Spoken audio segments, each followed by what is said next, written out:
goota yoo maraa maqaan dhayamuu galmee seenarraa dubbisaa namuu. Seenaan barreessee dhaloota hafee qabsaayaa qabsoon hunda hangafee. Ahadun ahad jedhee lallabee Bilaal goota goota diin ol qabee. Inni irraanfatamu maqaan goota fakkeenyaa guddaa ta'e dhaloota. Inni irraanfatamu maqaan goota haarumaa dhufee gaya dhaloota. Markaz Bilaal yaa madda ilmii barsiisaadha dhaloota diinii. Nu faaye kaa faaya ulfinaa Markaz Bilaal dagaagii jenna.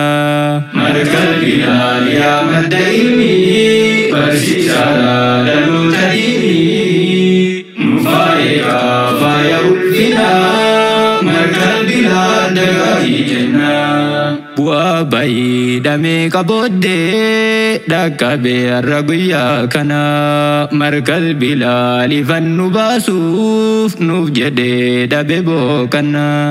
Nu barsiisuuf qawlee Rabbii huruufuu marraa jalqabee. Harfiiwwan adda nu baasee Qur'aana wal nu barsiisee. Galatoomi markaza koo dhugaa galanni kee guddaa.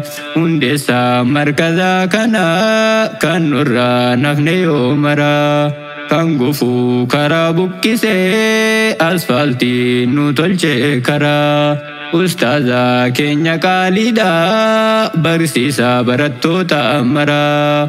Qur'aanaa fi hadiisallee isaantu barsiisaa baraa. Markaz Bilaal yaa madda ilmii barsiisaadha dhaloota diinii. Nu faaye kaa faaya ulfinaa Markaz Bilaal dagaagii jenna.